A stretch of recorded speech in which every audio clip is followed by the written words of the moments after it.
1, you are cleared for departure. Initiate takeoff sequence. What? Auto takeoff sequence initiated. R2-D2, what's going on here? This is madness!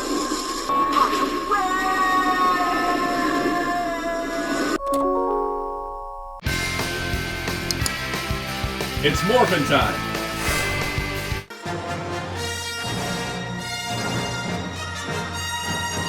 Hello, this is Soundout here, and we're taking a look at the Disney Parks Star Wars Star Tours The Adventure Continues Starspeeder 1000 vehicle playset. This is the big fancy Starspeeder from Star Tours, and this is actually the second version they released. For D23 Expo last year, Disney put out the original Star Tours vehicle in the white and blue, and that one was super limited. I tried to get it on Disney Store and I couldn't, so I was kind of bummed out about that, but I had a feeling they would go and repaint it and rework it to be the Adventures Continue version, which is the current version of the ride, and yes, that's ultimately what they did. Now, this one isn't a limited number, but it did sell out in pre-orders. I don't know how stock will be in the future. I just got my pre-order, which I was able to snag.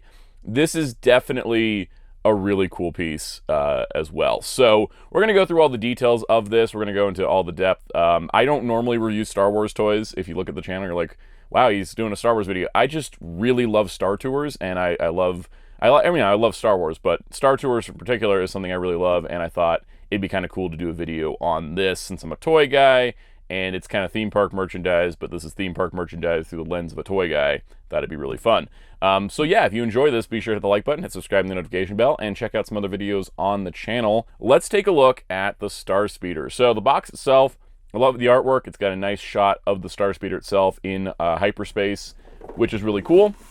On the top, you've got the Star Tours The Adventures Continue logo up here. The cool part about the Star Tours as a legacy of a ride is that the original Star Tours is a very famous motion simulator ride that kind of set the template for so many motion simulator rides after that. But it did have one sequence. You know, you went to Endor on Star Tours. That was kind of the plot of the original ride. And then when they updated it in the 2010s to The Adventures Continue, it actually takes you to multiple planets and multiple locations. And that is pretty cool. You can see some of the features here. Of course, we'll go through those in depth. On the back here, it's got kind of a cool little blueprint schematic of the Starspeeder, plus a lot more of the features. Also on the ends, there is images that I'm having trouble displaying. Let's see if we can do this. There's a 3PO and R2 on that side, and then on this side, we have the speeder plus 3PO and R2, which of course we'll take a look at. And the bottom of the box is pretty plain, but I do like the design. Reminds me of the Star Tours queue and the actual like area where you're entering the ride. So this thing is pretty awesome. If you can tell by me flipping this box around pretty casual, I have opened it already. It's all just sitting right there. So I think it's time. Let's take a look at the Starspeeder 1000. So here is the Starspeeder 1000, and this thing is pretty massive. It is built, you know, sort of the exterior is obviously based on the vehicle in universe of the ride, but this is the vehicle you see in the queue for the ride. Like as you're going to board your Star Tours vehicle, you walk past one of these in the queue. And so it's really cool to see this in like a full-size toy form. And I do mean full-size because here's a 3 3/4 inch Star Wars figure next to it. And you can see that it is quite large. The idea behind the vehicles, it's going to be as close to a real-life scale that you can get, and I think that's not only super awesome, but just makes this thing like even cooler. So basically, inside there are plenty of seats. We will be taking a look at that, of course, but on the outside you can kind of see the details. In the actual ride, when you ride it yourself in real life, you'll be walking through these doors on the side, and the cool part is that the doors open just like they do in real life. You can push the button and it opens the doors, and you can see that we're going to go inside there soon. I just love that the scale is appropriate, that it's like if this is a person in real life, then this is the vehicle size of what you're boarding for the actual ride. And I love that.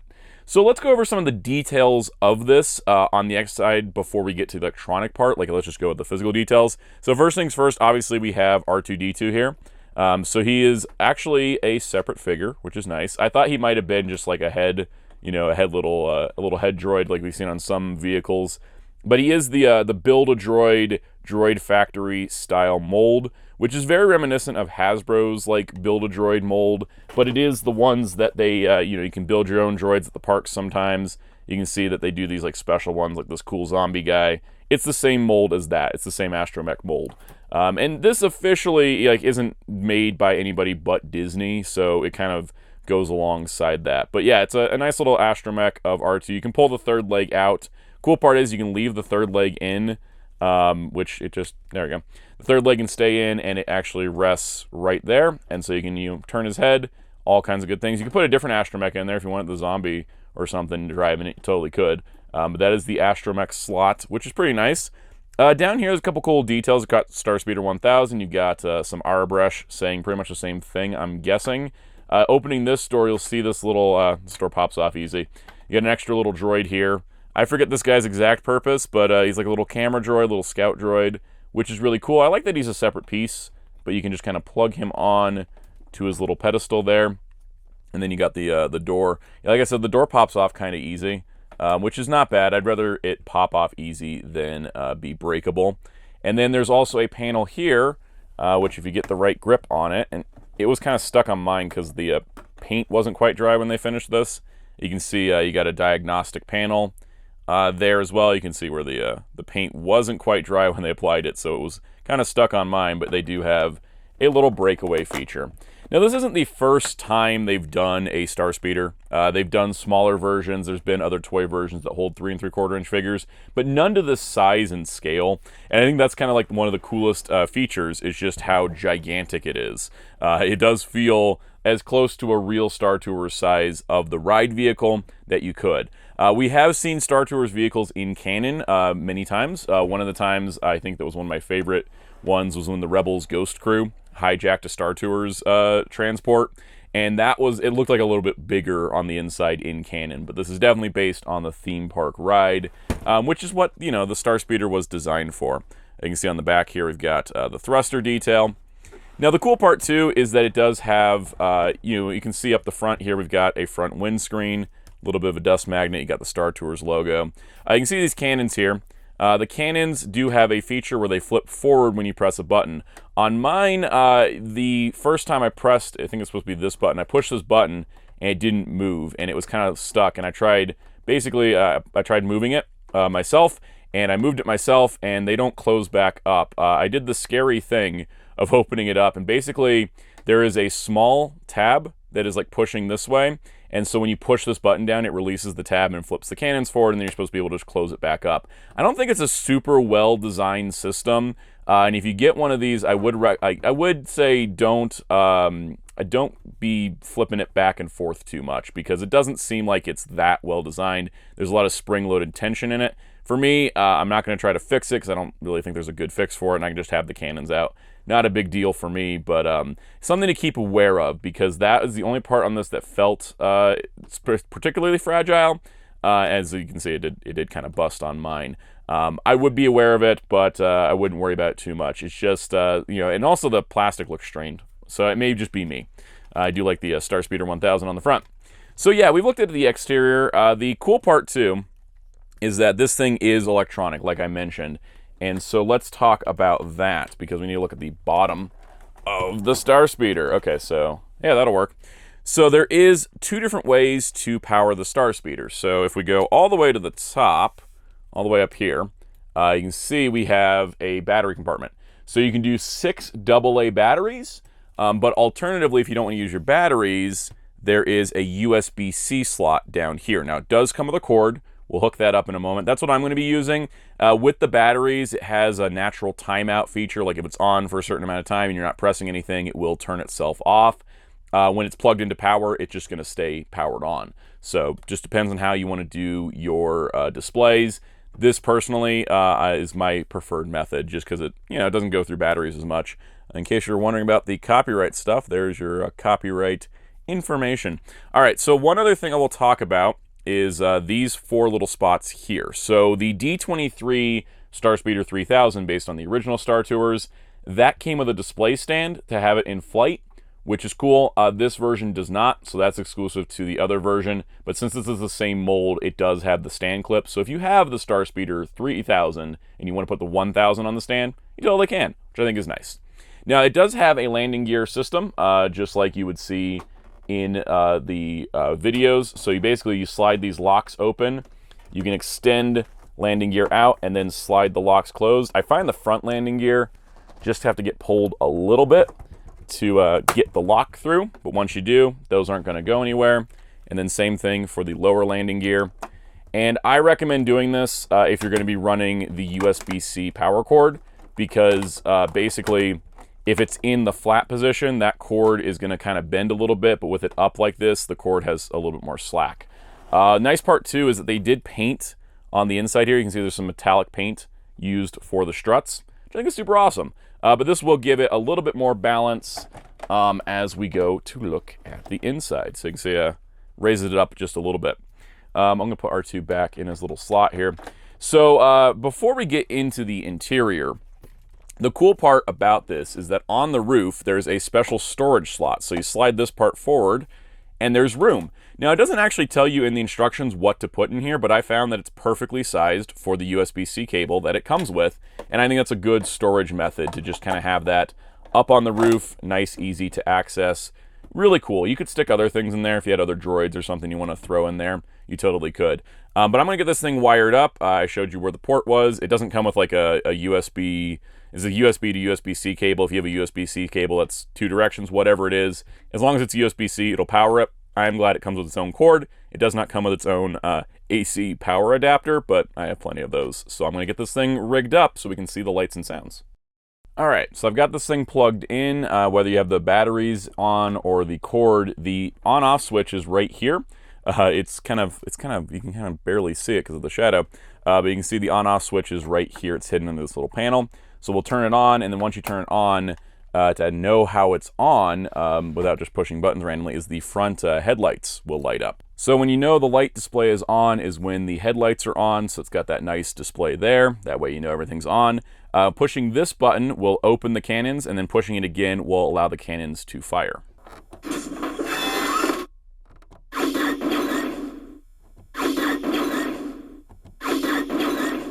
So I really like that the little cannons light up when you fire them. I think that's just super, super cool. And for those wondering, the speaker is underneath the vehicle, so it has kind of an echoey kind of sound to it.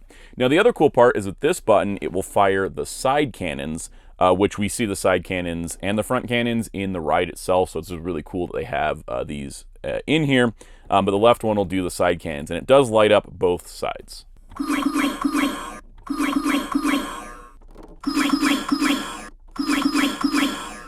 So I think we spent enough time on the exterior. I think it's time to board our ride vehicle for our Star Tours adventure. So as you can see, just like in the real life ride, there is rows of seats inside, and the blue cabin lights turn on when you open the door. It has that classic Star Tours jingle, which I really do love. You can see that it's kind of hard to see inside this interior. There's got to be a better way in, right? Well, of course there is. In true vehicle fashion, you squeeze the 2 little clips here, and then boom, we can go straight inside from the roof. And speaking of said roofs, and Star Tours is kind of like the airline of Star Wars. You do have like little jets for like air up here, and then there's stickers, which, you know, did have to be applied by me, which is why they're a little crooked, where you can see like there's the seat belt, stow things under you, and no smoking signs, which I think is super cool. Neat little detail to add to the roof, which we'll just place off to the side, because yes, now we can go looking at the interior of the Star Tours Starspeeder 1000. So what's really awesome here is we got a couple really great specific details to the ride. Specifically these chairs. Like, these chairs look just like the chairs in the actual ride. They're pretty well represented. There's even room underneath if you had like a little backpack, because they always tell you have to put everything under the seat because it's a motion simulator ride. The seatbelt is an elastic strap, which does unhook from one side here to make it easier to put figures in, and then you hook it in. This is a little different than the actual ride, where each seat has an individual seatbelt. That, you know, kind of makes sense. They wouldn't do that on this scale. That would be a little nuts. I will fix that in a moment. But you can see even the flooring is very accurate. There is a little peg right here for someone to stand on if you wanted to have like a Star Tours attendant standing. There's a little peg there. You can see the view screen is down, the blast shield, as it is when you are boarding the ride. And then over here you can see there is another spot for someone to stand, and there's this little panel. And this little panel just brings me a lot of joy because it's such an attention to detail. You open this panel up and you can see there's all these buttons inside and these switches. This panel in real life is what the cast member looks at to see if everybody's seatbelt is buckled, because it'll have a green light for every seatbelt that's buckled, so they can check the cabin and they can figure out who doesn't have their seatbelt buckled. There was one time that somebody didn't have their seatbelt buckled, like they had to call it out 3 or 4 times, but they always open this panel up. They kind of keep it a little discreet, but they open it up to check the seatbelts, and I think that is so cool that that is not only molded in there, but is a functioning piece. You can also see it's got the side screen here. The side screen is very intrinsic to the Star Tours experience now, because they always talk about, oh, there's a rebel spy, there's a resistance spy on board, and they'll just pick some random person in the crowd and it'll put their photo up there. So it's kind of cool that that is there. It does not do anything. It's just a painted little piece of plastic, but it is there. And yeah, and then there's these 2 buttons right here, which will come into a factor in a moment. Because when the ride starts, the attendants leave, and then the ride begins, this panel will slide down on the real life ride. For here, we just have to remove it. You know, before we begin our tour of the stars, we've got to load up on some passengers and see who will actually fit in these seats. All right, we have our passengers loaded up. I will say, a lot easier in real life, a lot less time consuming, because they're autonomous beings that can buckle their own seatbelts. This was a little trickier, but as you can see, I got a variety of figures here, because I thought it'd be good to kind of test out what's going to fit in these seats. So first things first, let's go to this first row. We're gonna zoom in here. So Kenner Bosk, because of his big feet and the fact he doesn't have knees, he's only going to fit in the front row, and specifically there. He's not going to fit in any of these 3 seats because there's the control panel there. But Kenner Bosk, Kenner Star Wars figures, they will fit, but again, only really in the first row where there's extra room. This actually mirrors real life, because people who have mobility issues are loaded into the first row in the real life version of the ride, and that actually is, you know, realistic, because there is extra room up front, so it's easier for them to load in and load out. You can roll a wheelchair up, someone can transfer out of the wheelchair, and then they can roll the wheelchair away. So there's room up front. In the real life ride, it's more than 5 seats across. I think it's like 8 or something like that, but you know, it's a pretty good approximation, like everything else is. Figures that have knees that work, no problem. As you can see with Mando here, he has a plastic cape, because this is the old, I think it's the first vintage collection Mando. I just put the plastic cape over the seat. If it can fit over the seat, it's good to go. But if you have a figure like Mace Windu here, where their skirt doesn't move, and so even though he does have knee joints, he can't actually get into a good sitting position, yeah, no dice on that. All right, so row number 2, variety of figures once again. Reva has a cloth cape, so she just sits on it, no problem. Darth Maul has a part plastic, part cloth skirt. Fits. Same with Obi-Wan, he's got a plastic skirt. I put Ghost Rider here. This guy does not have knees, but you can see he does fit. He's just not going to sit well in the seat. So in terms of safety regulations, he would not be allowed on the ride, but in terms of fitting him, he does fit there. I could have fit him there, but I wanted to do a little thing up front.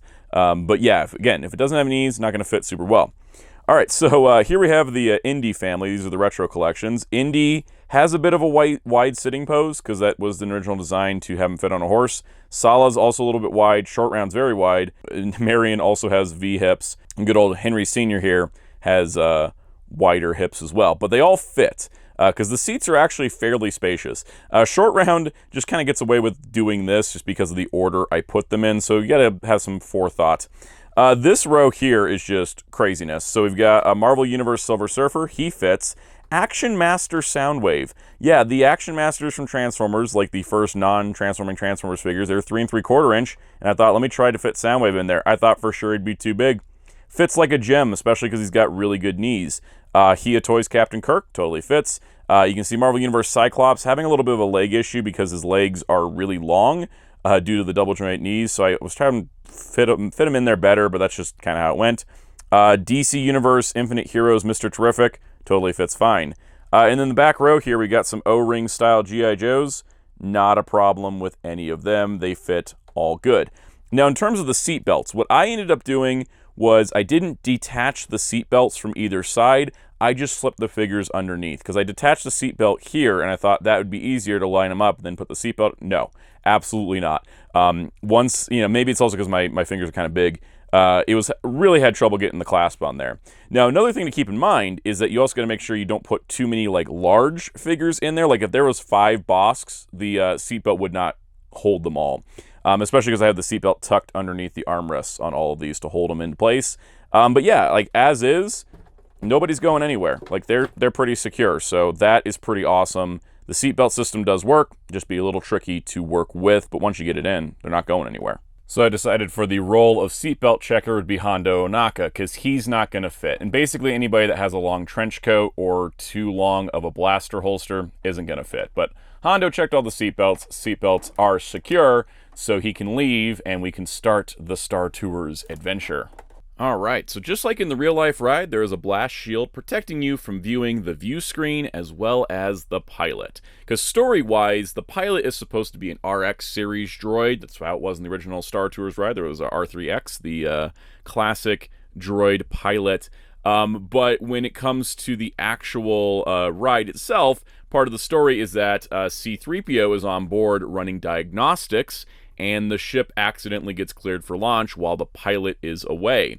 And so when the reveal comes down and the panel opens and reveals itself, C-3PO now has to be the pilot of this Star Tours vehicle.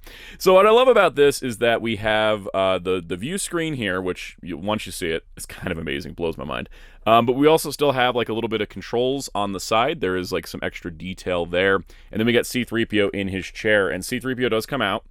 You can see here, we got 3PO. He is, you know, his chair, I think, is sized kind of like how the RX droid was sized for the original version Star Tours vehicle, so it just kind of plugs on there. It does rotate if you wish. The C-3PO, once again, is the Build-A-Droid, droid factory type figure, and you can see that, you know, he's fully articulated. He's a full-on figure that you would see in the Disney parks normally.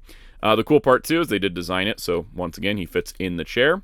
Sits pretty good, and his hands can grasp these little controls. Because, you know, in terms of, like, animatronic work in the actual ride, which is so cool. It's so cool having an animatronic C-3PO, like, right in front of you. But basically, the animatronic always has his hands on the controls, because that's kind of where the hydraulics are. And so you got the little figure there. You can set him up in the chair so he can be the captain on the ship, while R2 does most of the flying because, you know, C-3PO isn't a pilot. But yeah, I think we're ready to go into the further sounds and sound effects and light shows in the vehicle. So down here in front, we got two buttons. Button A will turn on the screen and play the video portion. Button B will do C-3PO voice lines. So let's start with the C-3PO voice lines. No, I'm not actually the captain. Thank the Maker. Oh, and thank you for flying Star Tours. R2-D2, what's going on here? We are not ready for takeoff. Stormtroopers will be deactivated for sure. Oh no! Where are we going? The captain isn't on board yet. Captain, glad to be of service. Where are we going? You know I can't fly this thing. I wasn't programmed for this. Safe. Have you any idea what we've been through?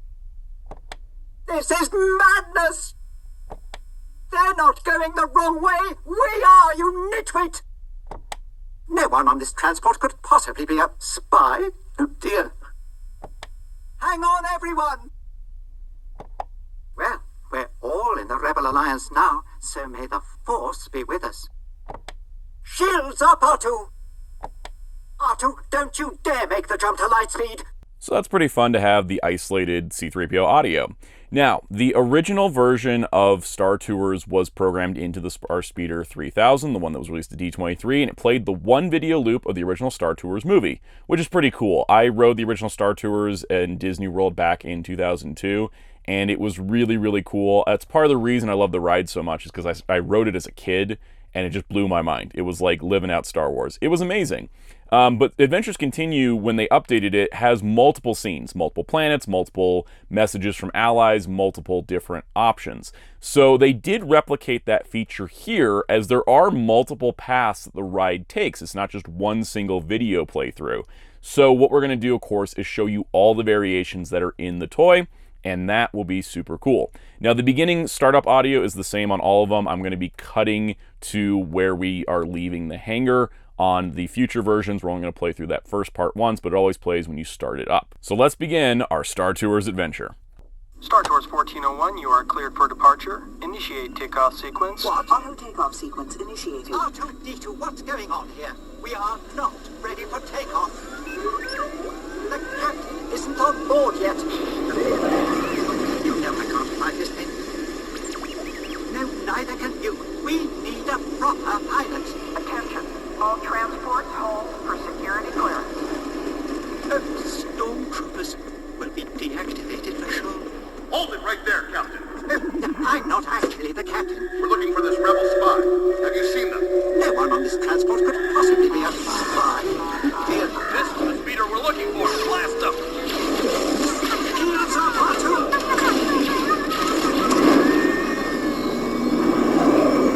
Where are we going?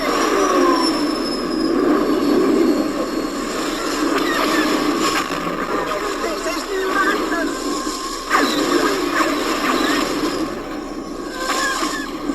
R2, don't you dare make the jump to my feet!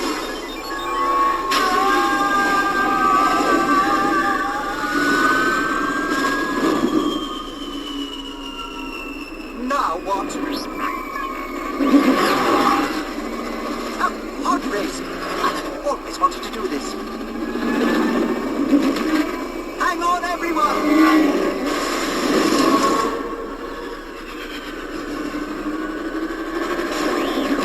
You ruffian! We'll show him.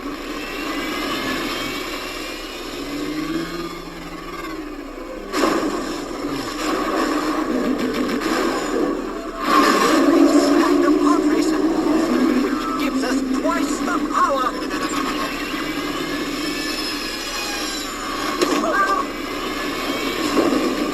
We won! Now cut the pod and let's get out of here. Watch out! A Mandalorian. Star Tours. A battle is brewing, and we can no longer stand in the shadows.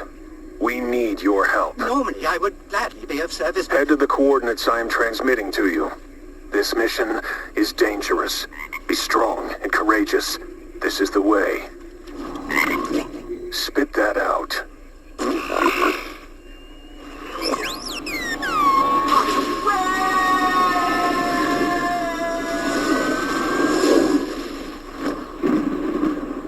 R2, I don't like the look of this.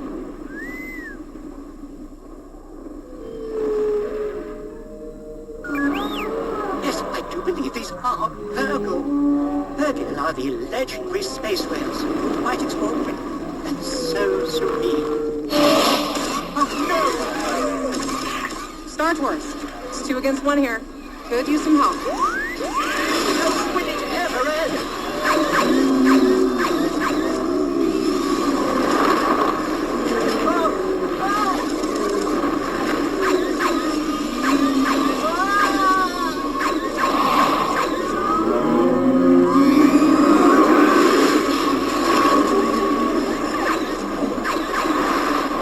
R2, no!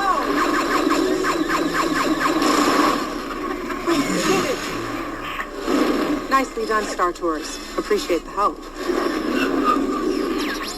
R2-D2, don't you dare! Safe travels. Good to see you again, R2.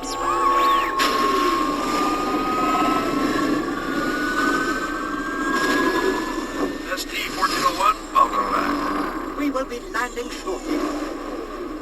I do hope you have enjoyed your flight and watch out! Thank the Maker. Hey, that's my ship. On behalf of Star Tours, thank you for joining us. You've got a lot of explaining to do. No more adventures, R2. I am C-3PO. 1401, cleared for takeoff. Contact departure on frequency 429er. Wait! R2-D2, I am not programmed to fly these things. Now just turn us around this instant before we get into trouble. I knew it! Stop right there. Don't shoot! I know you have a spy on board. I'm afraid there's been a terrible mistake. She's a spy and a traitor to the First Order. I've never seen that human before. Oh dear. Gotta go! Don't! No! be a fool. You are no match for the power of the dark side. Someone could get hurt! Light speed, Arthur! Now!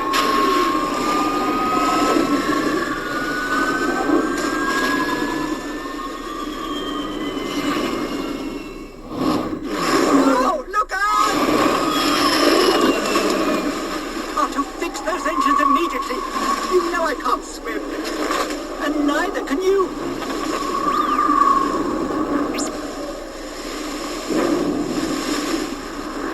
Hang on!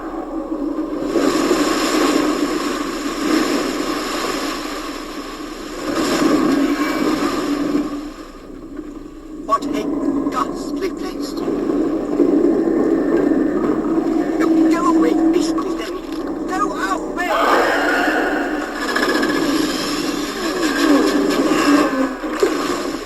Arthur, save us!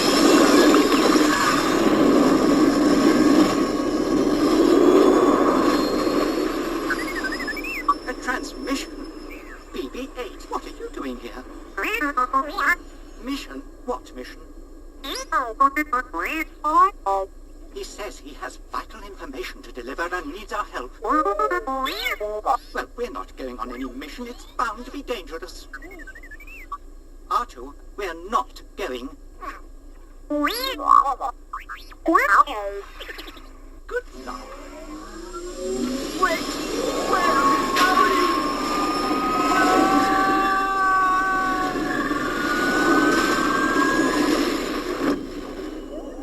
Artu, are you sure these are the right coordinates? Hang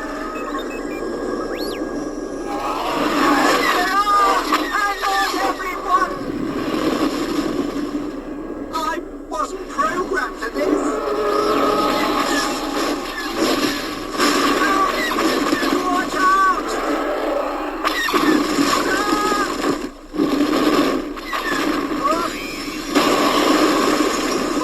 We're done for! Glad you made it, Star Tours. Here we go again! Okay, fighters. Keep it tight. I can't see a thing! Artu, do something!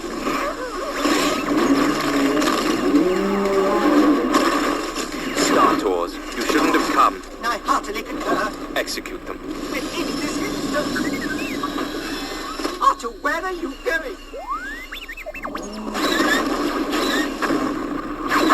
Nice job, Star Tours. All right, we'll take it from here. Well done, Artu. Now let's go!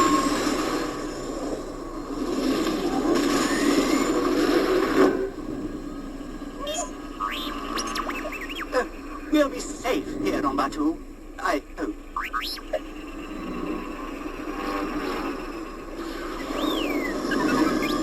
Yes, Artu. I believe this adventure is just beginning. What are you looking at? Go away! Go away! You know I can't fly this thing. No, neither can you. We need a proper pilot. Attention. All transports hold for security clearance. Stormtroopers will be deactivated for sure. Hold it right there, Captain. No, I'm not actually the captain. We're looking for this rebel spy. Have you seen her? No one on this transport could possibly be a spy. Dear, This is the speeder we're looking for. Blast them!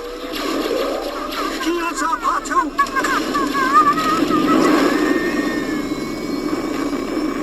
Where are we going?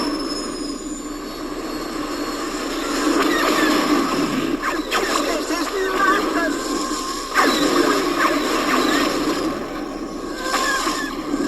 Arthur, don't you dare make the jump on my feet.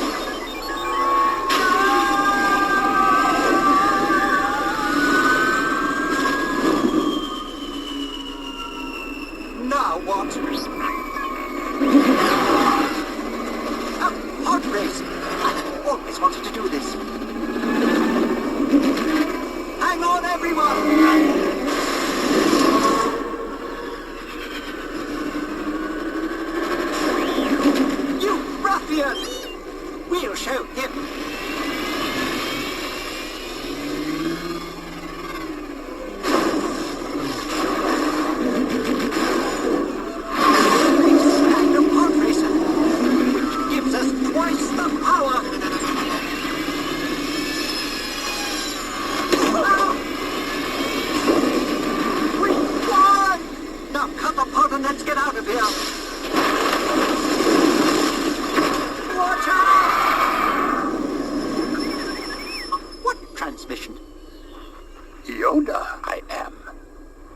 ship, one loyal to our cause you carry. The spy. Deliver her you must, or all will be lost. To your R2 unit, coordinates I will send. May the Force be with you.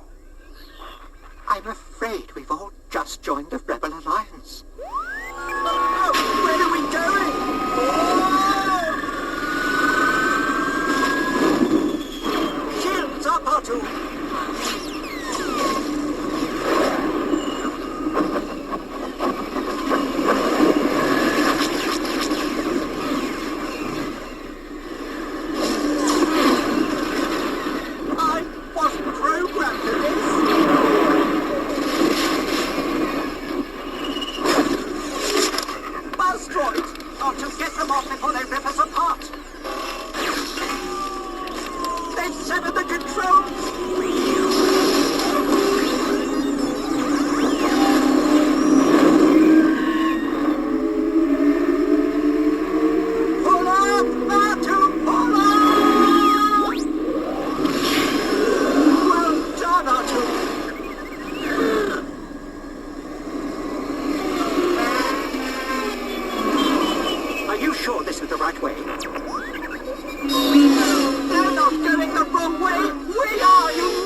Welcome, Star Tours. I trust our colleague is safe? Safe? Have you any idea what we've been through? We are on your deck, Captain. Captain? Glad to be of service. Well, we're all in the Rebel Alliance now, so may the Force be with us. Oh, and thank you for flying Star Tours! Now, there is one other feature with the screen I want to show before I talk about the screen stuff. Is you hold the two buttons down, it'll put up a star field. Nice little presentation there. This is great. I really, really love this. So let's talk about what we just watched, because I have thoughts. So there's 3 different video loops, as you saw, and basically it follows the structure of the Adventures Continue ride, which is, you know, great. I think it's awesome. One of the things that I do like about the presentation here is that it's all within the cabin, right? So as you saw in the video screen, the lights flash in the cabin to match the colors of what's happening on the screen, which is really, really, really cool. That is something that happens in real life, in the actual ride, and that's something that happens here, and I think that's such a cool thing to do. And I realized, you know what, let's turn the lights on so you can kind of see how the screen would sort of wash out in a bright light setting like this, right? See? Can't see anything. Anyways, I'm going to turn the lights back down. But my point being is that I love the lights being in the cabin and flashing, you know, green or yellow or red or whatever it needs to be for the scene. Like, that's incredible. The other thing I really do like is that we do have different sequences. It's not just one video clip. Interestingly, they did double up on Tatooine and the probe droid, because basically the way the structure of the ride works is that you get a bad guy that tries to stop you. There's a ship in the hangar that references a future scene. Then you go to one planet, then you get a message from an ally, then you go to another planet, and you either land on that planet or go to another location to land. And that all can be basically randomized, even if it was stuck in Purgle mode for like a year. But basically, I thought it was a little weird we did get Tatooine twice, instead of having like 2 different planets on those 2 different loops. I don't mind the probe droid twice.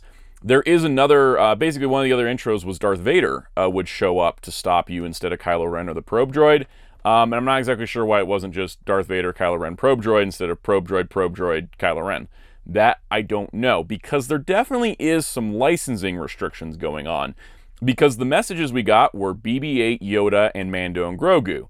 We didn't get Lando, or Cassian Andor, or Ahsoka, or basically any of the face characters. Characters that you'd see the actor's face, none of those are in there. You hear Poe Dameron, you don't see Poe Dameron. You hear Ahsoka, you don't see Ahsoka. Part of that's because you would see Poe Dameron and Ahsoka on the little side screen, not on the main screen. But I very distinctively noticed everything did not have any face characters visible. So there may have been some licensing restrictions in terms of the actors appearing in the ride, since they usually are the actors from the movies and shows. That being said, I thought it was really cool that all the eras are represented. There is, prequel, there is sequel, there is original trilogy, there is, Mando universe stuff, not Mando universe, but Mando timeline stuff. All of the eras are represented, I think, from the selections they chose, which I think is awesome. There was no original trilogy planets. It was only the prequel era planets, though you did have, of course, Millennium Falcon and Yoda. I think that may be because there's another version of this toy that was already released that was entirely original trilogy, being the original Star Tours. And so I think that they were kind of like, if I would imagine, I'm just going to take a guess, in the design and planning for this version for Adventures Continue, they thought, okay, well, we've already got a original trilogy only vehicle. Let's go make this for everybody that likes the other stuff. So I think this kind of like, maybe part of the thought process was we had a whole vehicle that did original trilogy, let's do one that has the other things. And so I like it. I really do like it. And the fact that there's 3 different videos is awesome. It could have just been one video and they just picked like whichever scenes they wanted. But the fact there's multiple video screens, it really speaks to the legacy of the Adventures Continue version of the ride. Pairing that with the audio quality, which plays very well, it may seem a little low and the screen may not seem as clear on video. It is crystal clear in person. There's no frame rate drops. It is really good display. It's 4.75 inch display. It looks really crisp in person. The video distorts it a little bit. It's the nature of video. The thruster lights on the back. They turn on and off. So when the vehicle's flying in the video, the lights are on, and then when it goes to land, it turns the lights off. Love that detail as well. It's just, what it feels like to me, looking at this as a toy, is that someone that's ridden this ride a whole bunch. The last time I was at Disneyland, I rode this, I think 2 times back-to-back. Thought about riding a 3rd time back-to-back. I can ride this ride a bunch. I really love it. But what was kind of cool about this is that while it doesn't necessarily replace the theme park experience of being in Star Tours, it is like having Star Tours at home. I can just hit the button and I can kind of sit there and I can watch it and I can enjoy it. If I really want to go super nerd with it, I can pick it up and move it and shake it and, pivot it as the video goes. But it just really captures the essence of the ride in toy form. And I don't know of any other Disney rides that could really do that. Maybe other motion simulators, but none as iconic as Star Tours. And that makes this whole thing worth it, is this whole display up here. Now, the only other feature we haven't looked at yet is the exit side doors, because you enter on one side, you exit on the other. Now, in real life, the doors open in sequence together. Here, there's no button. The doors open manually. I think that's fine because the entrance doors are kind of like the important ones. They could have left these closed even. I don't think most people would have noticed.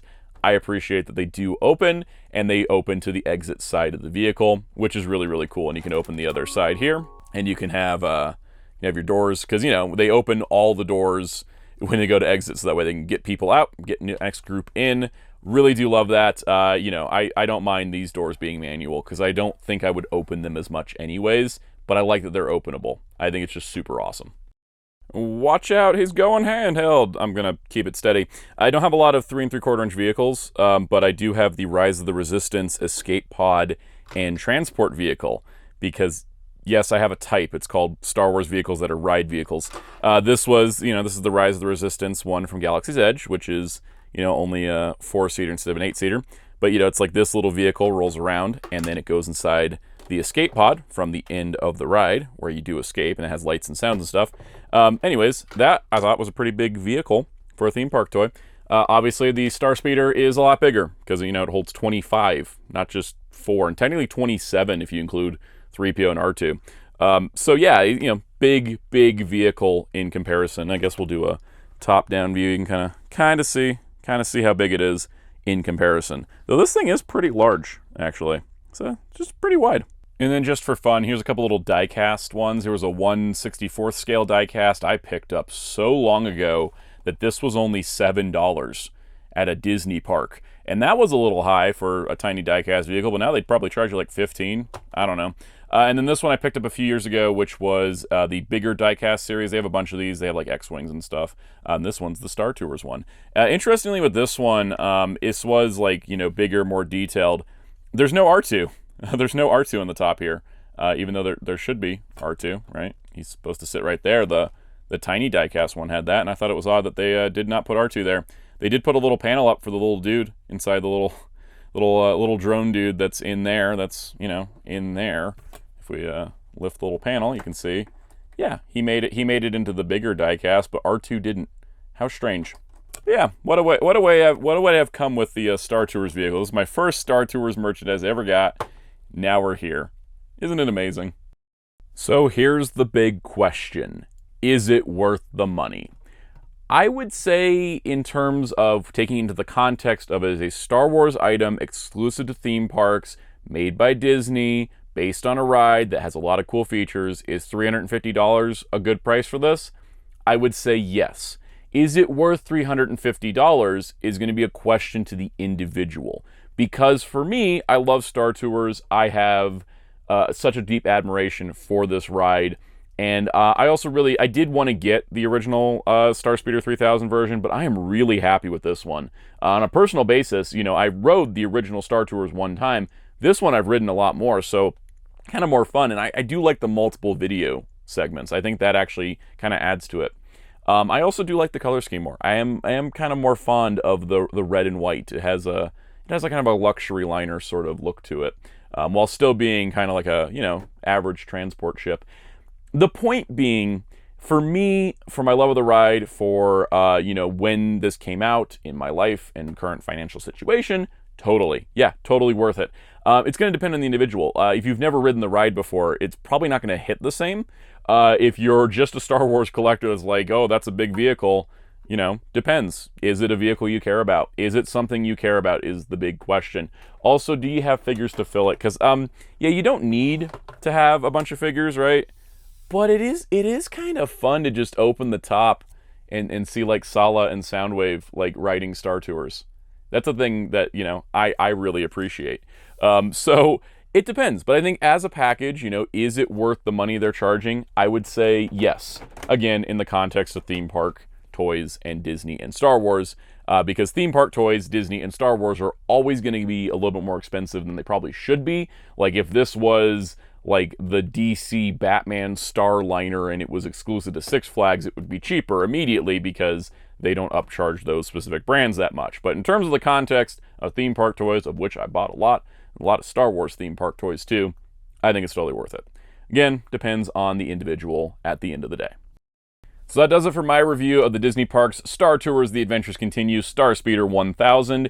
If you enjoyed this video, please give it a like. Helps me, helps the algorithm, helps all that stuff. Really appreciate it. Hit subscribe and the notification bell so you don't miss out on future videos. Also, while you're there, leave a comment. If I missed anything, I don't think I did. I did my research. I looked at other videos, read through the instruction sheet. Don't think I missed anything. So, yeah, let me know if I did. And also, if you want to continue the conversation, you can join our Discord server using the link below. You can join as a channel member, get perks like early access to videos and special shoutouts. Special shout out to our channel member Captain Tiers, Spin-54, MasterBen95, Forever1000, Super Shaddix Boom, Mr. Smelly Potato, Kaiju1954, Rivers, Cameron Meter, Overconception Reviews, Adam Maggle, Kyle Birdwell, Crestfallen Thoughts at Midnight, Boinkbot, Vangel Giorgio, Muhammad Faiz Daniel, Dr. Grid, Onio Nichan, David Johnson, K Slim, and Starwho. Thank you all for your support of this channel. If you so wish, I'm on social media on Blue Sky and Letterboxd at Soundout12. You can also find my wonderful graphic designer on social media and Discord at DarkClaw643. And you can find Hero Club at hero-club.com for entertainment interviews, reviews, and more. And until next time, this is Soundout saying, Lightspeed to Endor. Even though that's not a line in this version of the ride, but it's just so iconic, I had to say it.